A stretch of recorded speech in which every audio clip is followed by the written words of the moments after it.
Moi, je me demande, depuis quand la Russie a commencé à être une menace pour la France? Depuis 1814, lorsque la Russie n'a pas permis le démembrement de la France par les alliés de la coalition anti-napoléonienne? Ou depuis 1914, lorsque la Russie a commencé l'offensive au front de l'Est, ce qui a permis à la France de gagner la bataille à la Marne? Ou depuis 1916, lorsque la Russie a envoyé 20 000 soldats pour défendre la France sur les fronts en Champagne?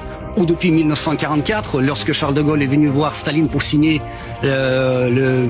l'accord, où c'était le pacte de l'alliance d'entraide, ce qui a permis à la France de revenir dans le rang des grandes puissances vainqueurs contre le nazisme, et ce qui a permis à la France de devenir après le membre permanent du Conseil de sécurité des Nations Unies. Ou depuis 1946, lorsque la France a connu une mauvaise récolte et l'Union soviétique a envoyé 400 000 tonnes de blé à la France. L'Union soviétique qui était en ruine à l'époque. C'est depuis quand la France a commencé à détester la Russie?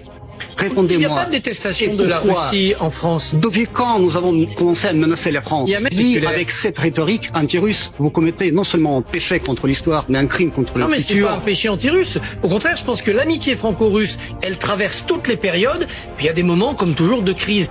C'est pas Moscou qui a détruit tout le complexe énorme des relations bilatérales avec Paris, qui était constitué ces dernières décennies dans notre histoire moderne. Et c'est pas à la Russie de prendre l'initiative quand même. Ce que fait la France pour que la Russie soit attaquée, nous le savons tous. La France fournit massivement les armes avec lesquelles les Russes sont tués. Alors, comment la Russie menace la France aujourd'hui? On aurait bien quand même connaître des preuves de ça. Parce que là, on en parle partout, mais c'est du blabla politique. C'est la démagogie politique qui n'a rien en soi, en fait. C'est une coquille vide, c'est un mythe. Parce